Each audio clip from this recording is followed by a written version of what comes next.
Ils fonçaient sur nous. J'allais mourir. Et ma famille? Je ne pensais plus jamais revoir mon frère. Je me suis effondrée.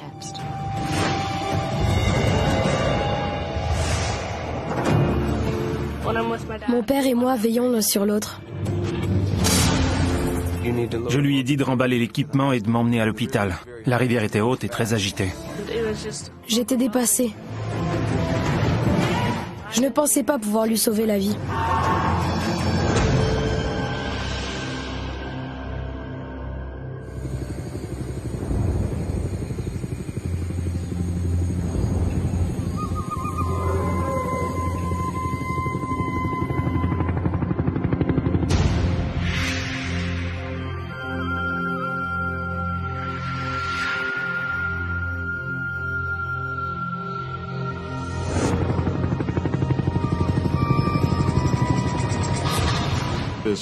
L'hélicoptère a eu une défaillance.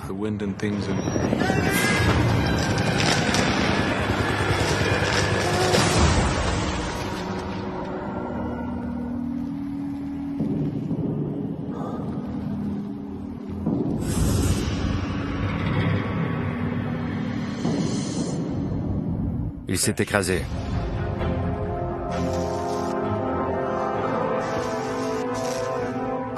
J'ai été éjecté et l'hélicoptère m'est tombé dessus. J'étais certain que j'allais mourir.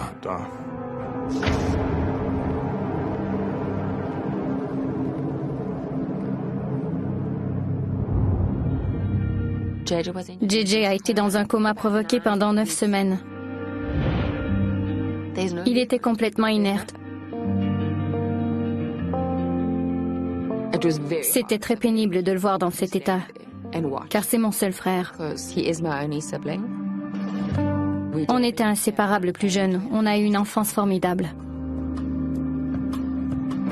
Je ne peux imaginer vivre sans lui. Ma mère, mon père et ma sœur ont toujours été là pour moi. Je leur dois la vie.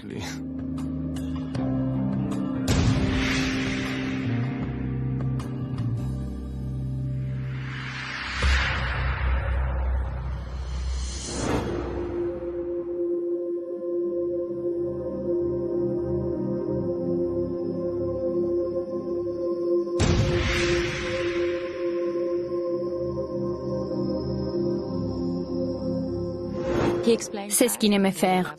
S'il laissait tomber, il serait malheureux. C'était toute sa vie. Il faut toujours être vigilant. Les gens croient qu'après avoir attrapé des centaines de buffles et d'éléphants, c'est un travail ennuyant. Mais c'est loin d'être le cas.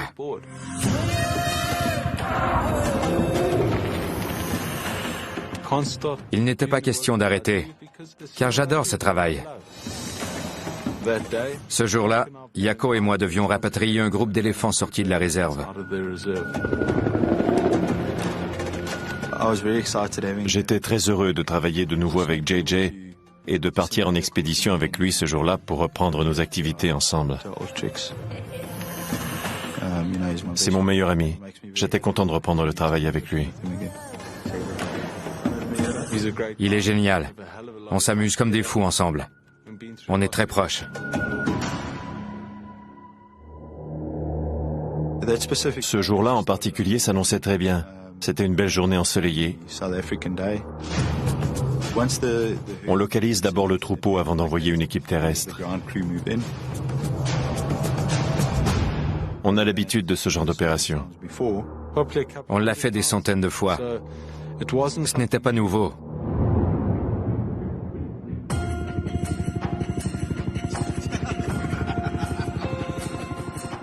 Je coordonnais l'équipe au sol.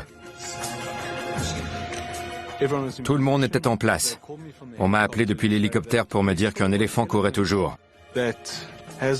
Il a reçu une fléchette, mais elle n'a pas fait effet. Ce n'est pas toujours facile d'immobiliser un éléphant. On ne peut pas viser n'importe où. La fléchette doit atteindre un muscle précis. J'ai dit à tout le monde de rester en place et je suis monté dans le véhicule avec Yako et 4 ou 5 autres hommes. Je leur ai dit qu'un éléphant courait toujours et qu'on s'en occupait.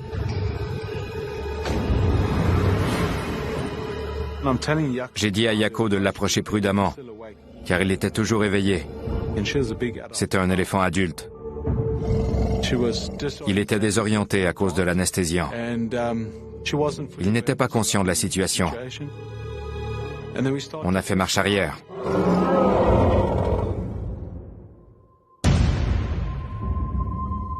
Yako a vu l'éléphant foncer droit sur nous.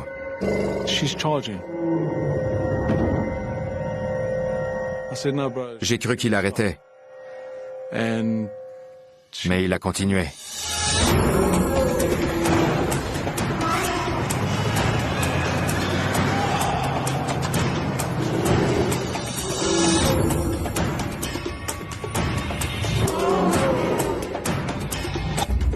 Dès qu'il nous a vus, il a foncé dans notre direction. J'ai compris qu'il nous avait dans sa mire.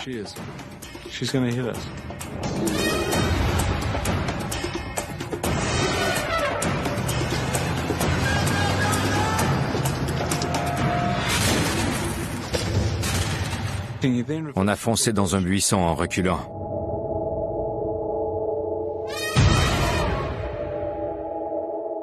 Les gars dans la caisse du véhicule se sont enfuis en courant.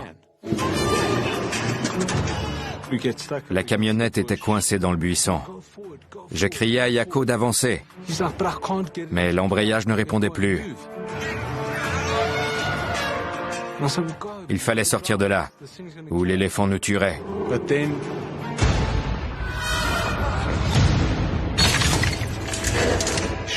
C'est alors qu'il a embouti la porte du côté de Yako.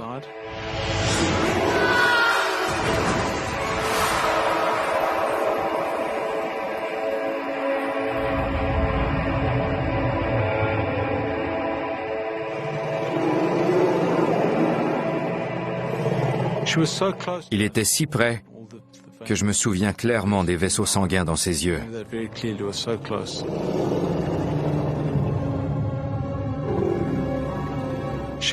Il aurait pu nous sortir de là avec sa trompe en un rien de temps.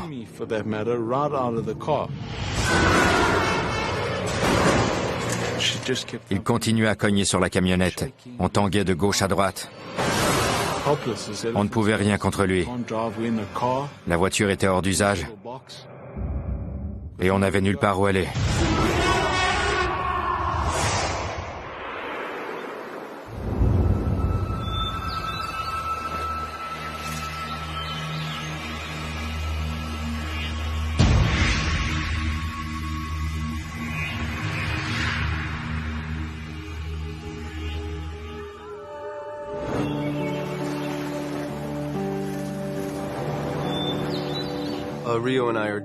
Rio et moi allons souvent pêcher en canot camping sur la rivière Flathead, aux confins du Montana.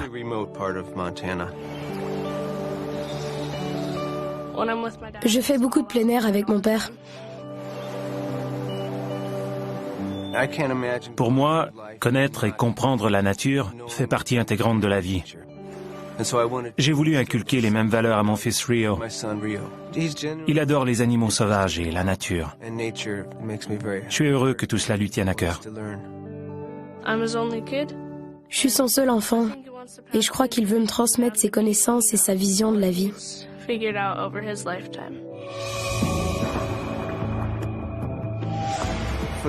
C'est généralement moi qui pagaie, car je veux qu'il en profite pour pêcher et s'amuser. Il passe le plus clair de son temps dans l'eau. J'essaie toujours de plonger le plus profond possible. Il adore nager. Mon père et moi veillons l'un sur l'autre. On est toujours là l'un pour l'autre.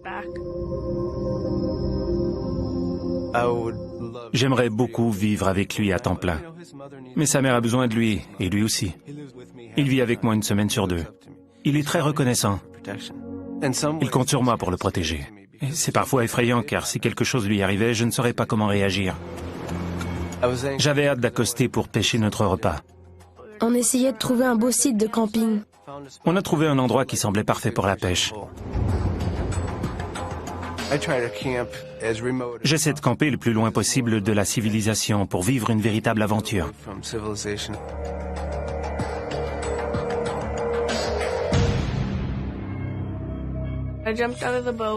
Une fois hors du canot, j'ai marché sur la rive jusqu'à un rondin.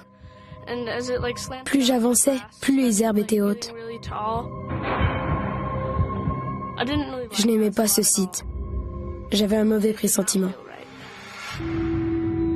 Je lui ai dit de monter la tente pendant que j'allais pêcher. J'ai commencé à décharger l'équipement, tandis que mon père préparait sa canne à pêche. Le site était particulièrement herbeux. C'était plutôt inhabituel dans le secteur.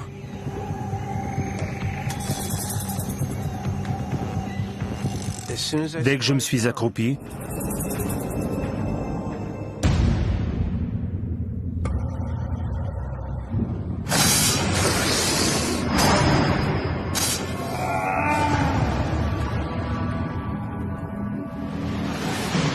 il m'a mordu.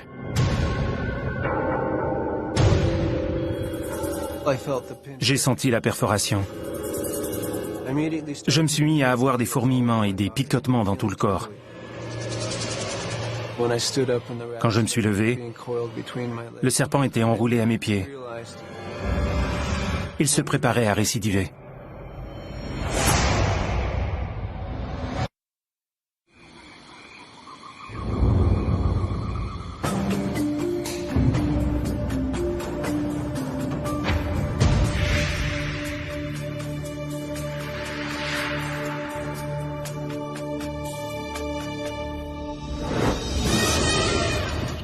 L'éléphant a foncé droit sur nous. Il a percuté le côté du véhicule. Tout ce qui se trouvait sur le tableau de bord a volé dans les airs. On se serait cru dans une averse de grêle. Il a défoncé ma vitre avec ses défenses. Je me souviens comme elles étaient lisses. Elles étaient immaculées. 2 défenses en ivoire, sans la moindre tache. Je n'en croyais pas mes yeux. C'était complètement irréel. Il continuait à frapper sur la camionnette. Il enfonçait sa tête par la porte côté conducteur.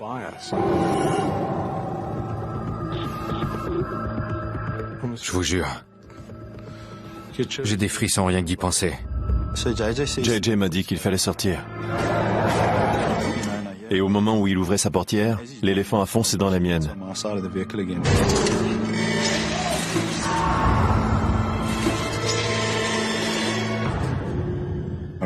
J'ai vu que JJ n'était plus dans la cabine avec moi. Je pensais qu'il s'était sauvé. J'étais pétrifié.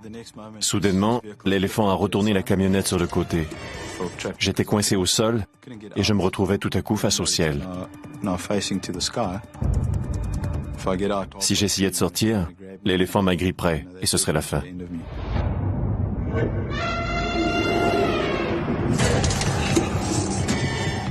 J'ai vu JJ saisir son arme et ouvrir ma portière. Pour moi, il était clair qu'il était indemne. Puis, j'ai attendu en vain qu'il fasse feu sur ce monstre.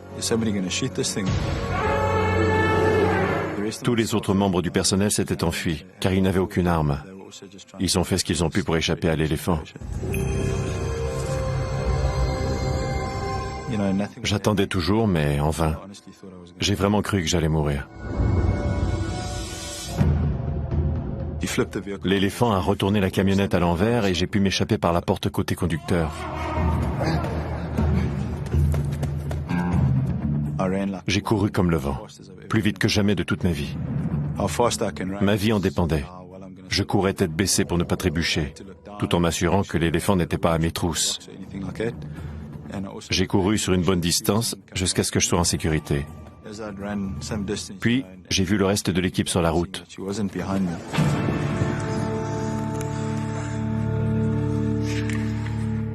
J'ai compté mes hommes. Ils n'étaient que 5 alors qu'ils auraient dû être 6.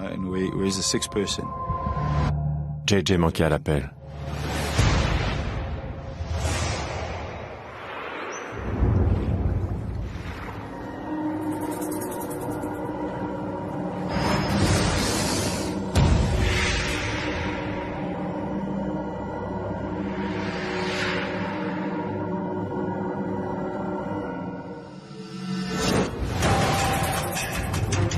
Quand je me suis levé, le serpent était enroulé à mes pieds. Il se préparait à récidiver. J'ai fait un bond en arrière.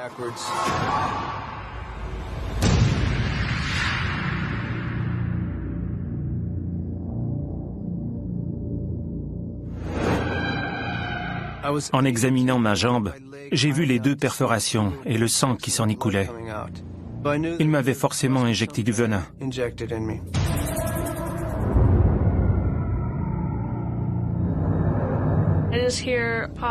Mon père s'est mis à crier à tue-tête.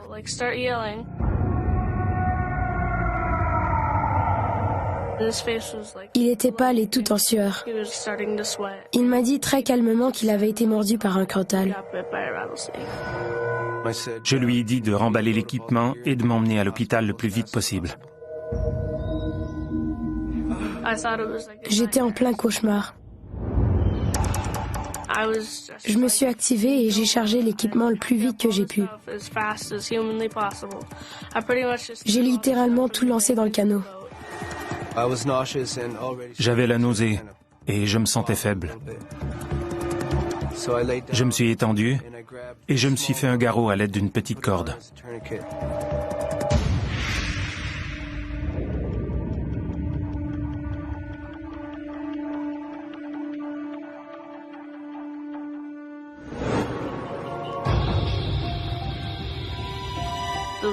Notre canot était énorme et très lourd.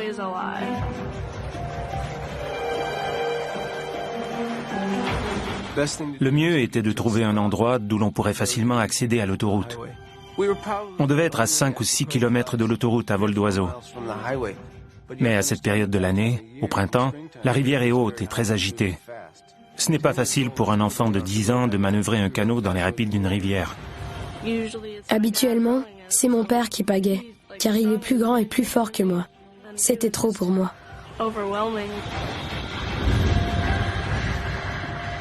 J'ai essayé mon téléphone cellulaire des dizaines de fois, mais il n'y avait aucun service. C'était frustrant de ne pas avoir de signal, mais je devais garder mon calme.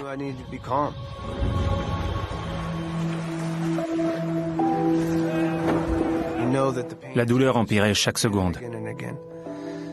Il n'y avait rien à faire. J'avais envie de mourir, mais je voulais tenir bon pour mon fils. J'étais épuisée. J'ai ralenti la cadence et éclaté en sanglots. Je ne pensais pas pouvoir lui sauver la vie.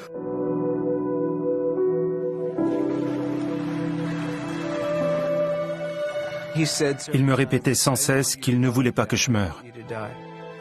Il ne pensait pas arriver à nous tirer de là, mais je l'ai rassuré en lui disant qu'il faisait du bon travail et qu'on s'en sortirait.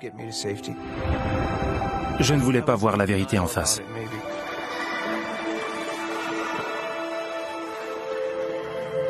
Mon état ne faisait qu'empirer. J'avais une terrible nausée et j'avais du mal à articuler. J'ai lâché prise. Je ne pouvais plus supporter la douleur. Je sentais que ma vie était en danger.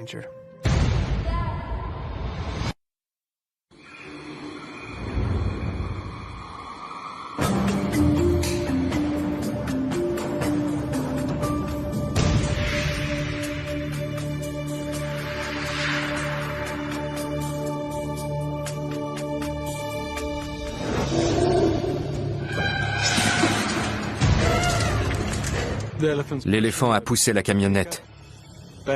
Il l'a poussée jusqu'à ce qu'elle se renverse sur le côté. Ma portière s'est ouverte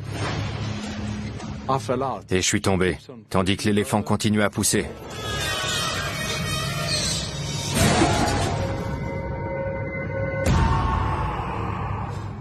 J'étais coincé. Il a fait basculer la camionnette sur moi. J'avais l'arceau de la camionnette appuyé sur le dos. Et l'éléphant continuait à s'acharner sur le véhicule de tout son poids, comme s'il voulait le broyer. J'avais le souffle coupé. J'essayais de me soulever du sol pour pouvoir respirer. Mais mon bras gauche ne répondait plus. Il pendouillait, inerte. Je m'efforçais de respirer tant bien que mal.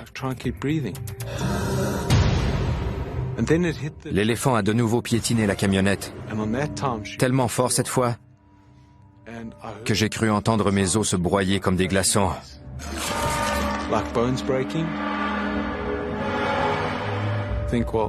J'ai cru qu'il venait de me briser le dos. Je pensais être paralysé. Un autre coup sur la camionnette et j'étais perdu.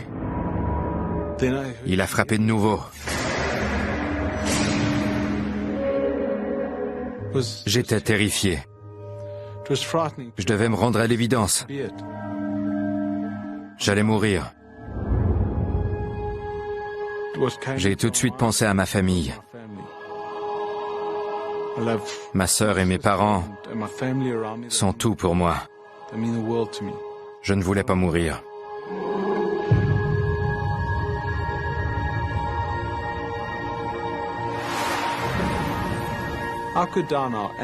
Je me demandais si j'avais pris les bonnes décisions par le passé. Un an auparavant, j'avais survécu à un écrasement d'hélicoptère. J'ai toujours fait passer le travail avant tout. Les réunions familiales étaient importantes pour moi, mais elles passaient en deuxième. Après mon accident d'hélicoptère, j'ai dit à ma sœur que ce n'était pas tout de travailler, mais je prenais conscience que je n'avais pas changé.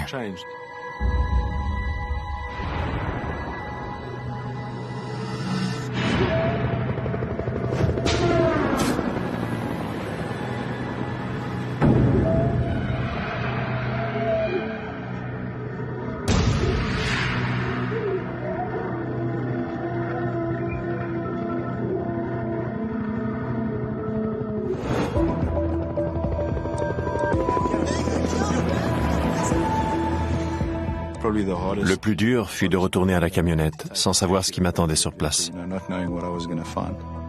L'éléphant était immobile quand je me suis approché du véhicule.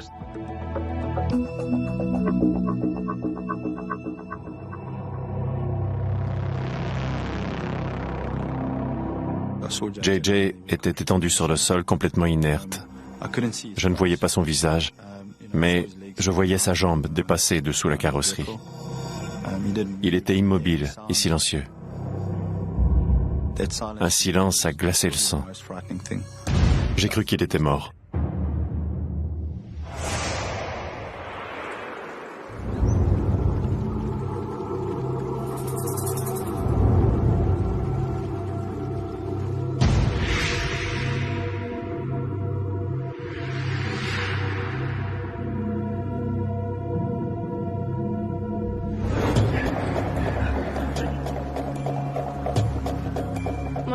Il était livide. Son état se détériorait rapidement. Il était épuisé. J'avais l'impression de le laisser tomber, car j'étais un fardeau pour lui. Je ne pouvais plus prendre soin de lui, et je devais compter sur lui pour me sortir de là. Je pagayais sans arrêt. Le courant était de plus en plus fort.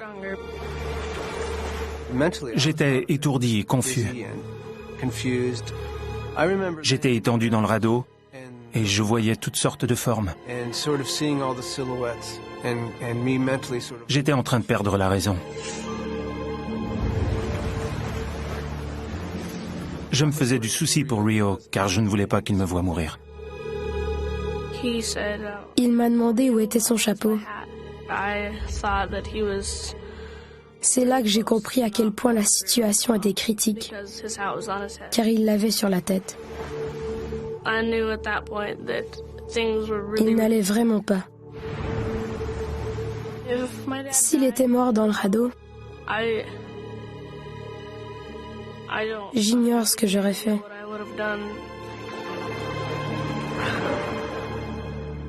Je n'aurais pas su comment réagir.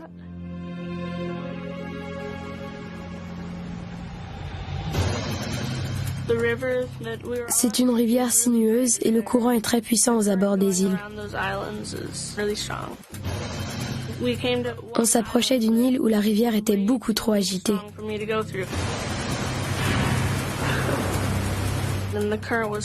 Le courant était fort et le débit très rapide. J'ai dû quitter le canot pour le remorquer jusqu'à l'île.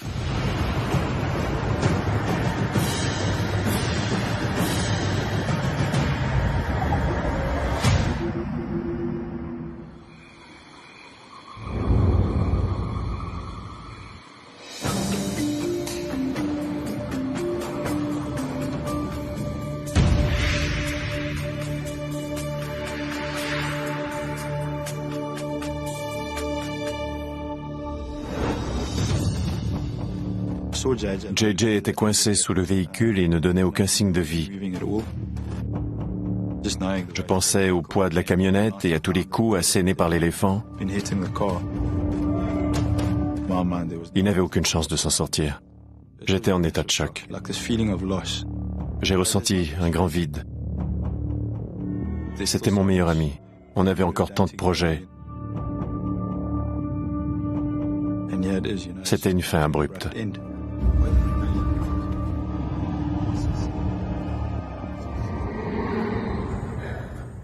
Mais j'ai entendu quelque chose. JJ?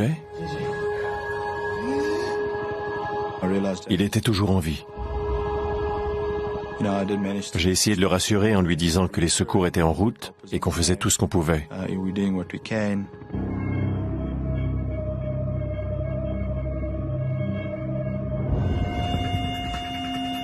Tout le monde savait à quel point la situation était critique. Quelqu'un a appelé un camion remorque pour délivrer JJ de sous la camionnette.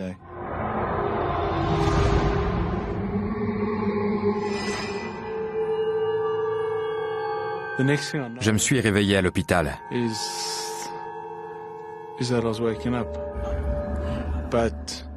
J'ignorais la gravité de mes blessures.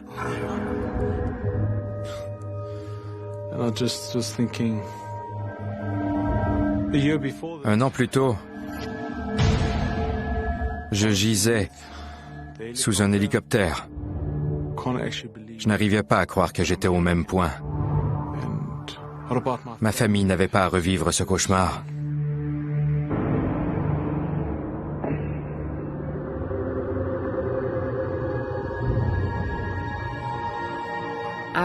Je faisais des emplettes avec une copine quand j'ai reçu le coup de fil.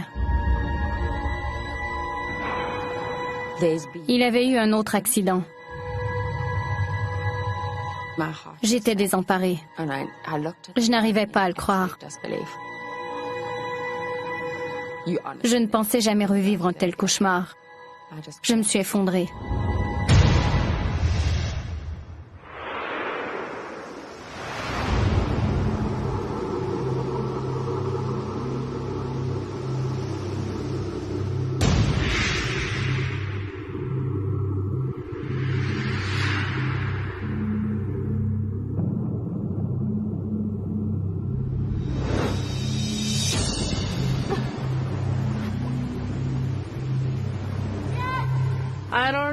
Je pagayais depuis 1 heure et mon niveau d'énergie baissait rapidement. Mon père était complètement à côté de la plaque.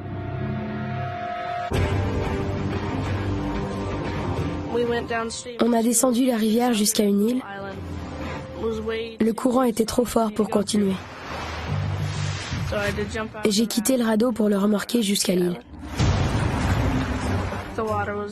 La rivière était déchaînée. Mes pieds s'enfonçaient dans le sable. J'essayais toutes mes forces de tenir bon.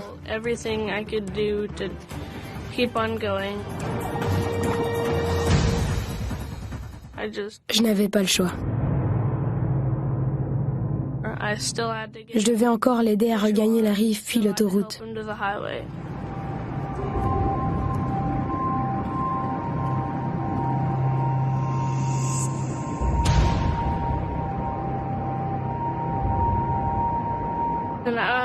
J'étais si heureux d'avoir enfin accosté. Je n'avais pas vu à quel point la berge était escarpée et rocailleuse.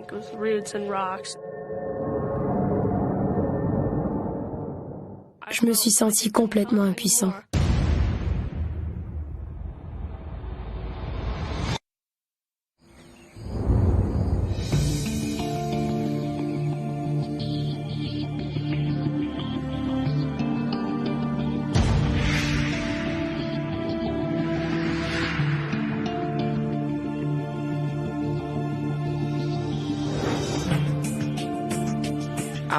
Je n'en croyais pas mes oreilles.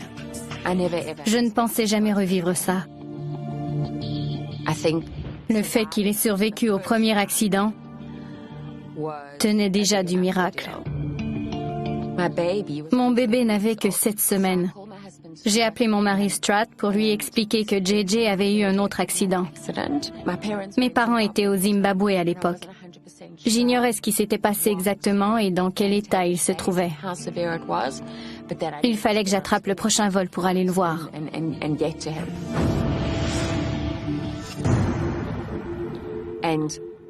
Quand j'ai ouvert la porte de sa chambre, il était étendu dans son lit. Je ne voyais pas encore ses yeux. Je ne voyais qu'un corps inerte. J'ai fondu en larmes.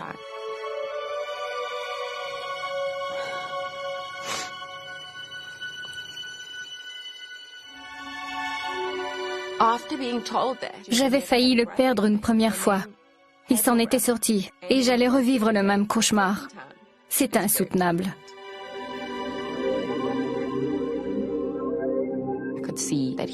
Lui aussi était frustré de se retrouver exactement dans la même situation qu'1 an auparavant.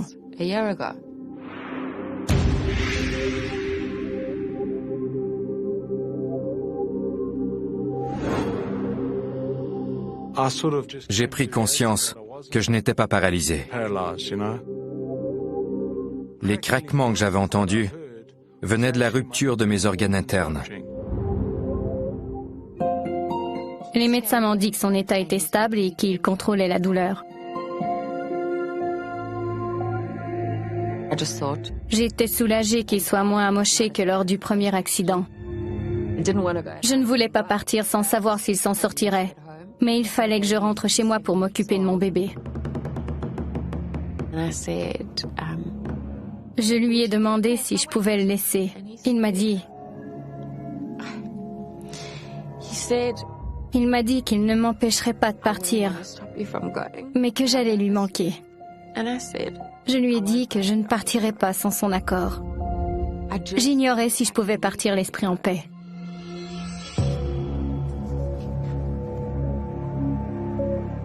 Il m'a dit d'y aller. Alors j'ai pris un billet de retour.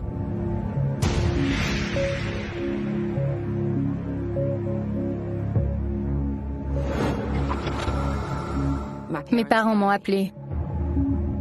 J'étais à l'aéroport. J'ai pris des nouvelles de JJ. Il n'allait pas du tout. Il avait une hémorragie interne.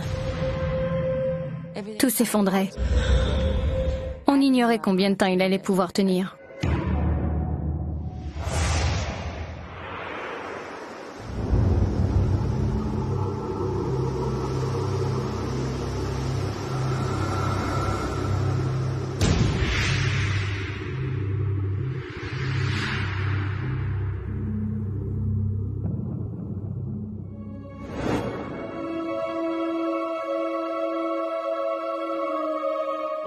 Quand on est enfin arrivé sur la rive, la pente était très abrupte. Je me sentais impuissant. Sa jambe était toute enflée, ce n'était pas bon signe. Elle était rouge vif.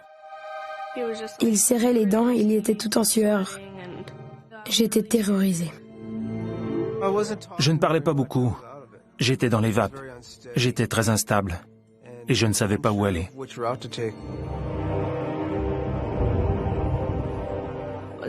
On a mis une éternité pour monter la pente. On dérapait à chaque pas.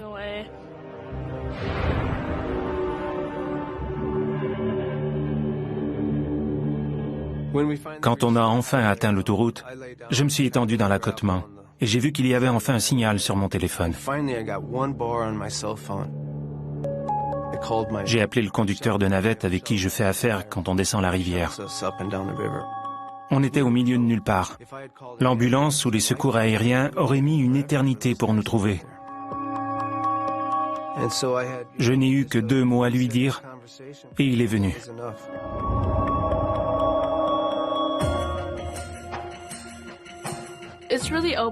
C'était un tronçon très dégagé de l'autoroute. Alors j'ai vu arriver notre ami de loin avec sa camionnette. On l'a installé à l'arrière. J'aurais voulu rester avec lui dans la caisse, mais on allait devoir rouler bien trop vite. Une fois dans la camionnette, on a filé à toute allure. Le chauffeur roulait à 150 km/h. Je lui parlais par la vitre de la cabine.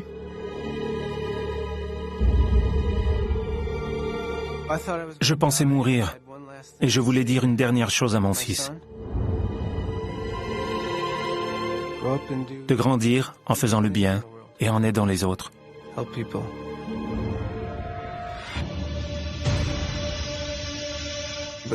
Cette nuit-là a été pire que tout. Je pensais qu'en arrivant à l'hôpital, je serais sauvé. Mais après avoir vu la réaction des médecins, j'ai compris que je courais encore un grave danger. Le médecin a dit que c'était la pire morsure qu'il ait vue. Ce n'était pas très rassurant. Il ne restait plus qu'à attendre pour savoir à quel point mon état empirerait. J'étais déjà très mal en point. J'ai arrêté d'espérer, je voulais que cela cesse. J'espérais qu'il s'en sorte.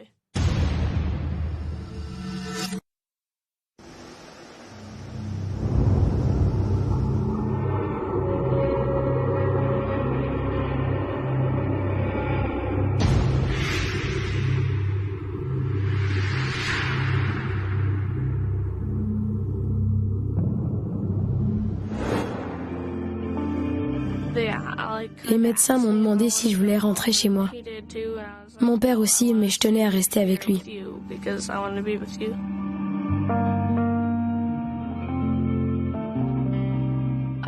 Je l'avais amené jusque-là et il avait encore besoin de moi.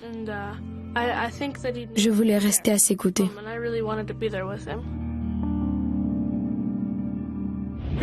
Je souffrais atrocement et je vomissais sans arrêt. Je n'en pouvais plus. Je voulais en finir, mais il fallait que je tienne bon pour Rio. J'avais encore des tas de choses à lui apprendre, mais pour cela, il fallait que je sois en vie. Il a commencé à se sentir mieux le 3e jour. Il a pris soin de moi pendant 2 semaines. Il a été formidable. C'est lui qui a insisté pour rester. Quand on est finalement rentré à la maison, j'étais vraiment soulagée qu'il s'en soit sorti, qu'on ait surmonté cette épreuve.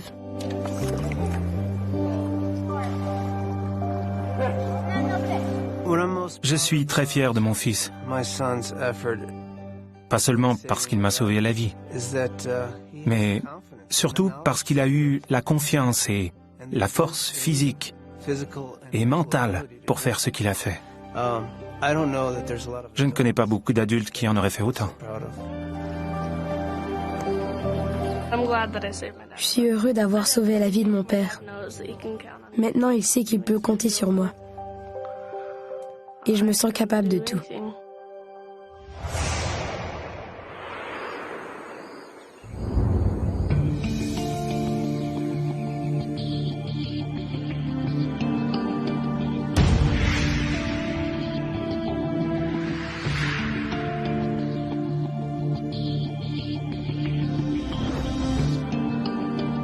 On m'a appelé pour me dire que JJ était transporté en chirurgie pour une rate perforée. Il a été plongé dans un coma provoqué. Je n'arrivais pas à croire que je revivais ce cauchemar.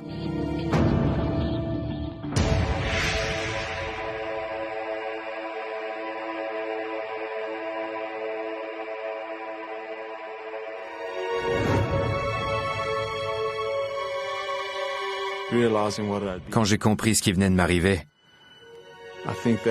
j'ai su que je ne pouvais pas continuer comme ça. Heureusement que ma famille était à mes côtés pour m'aider à surmonter cette épreuve.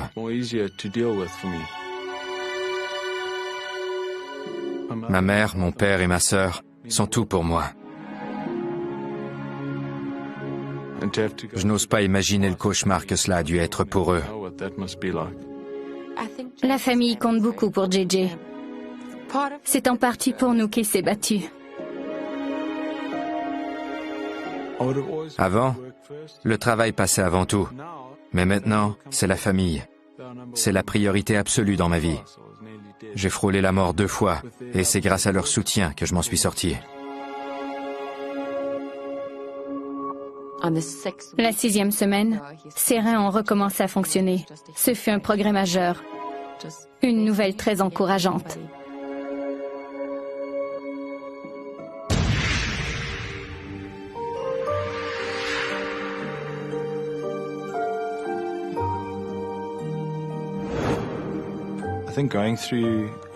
Vivre une épreuve aussi traumatisante que celle-là nous a beaucoup rapprochés. Les hommes hésitent souvent à exprimer leurs véritables sentiments à leurs amis. Mais il n'y a plus de barrière entre nous maintenant.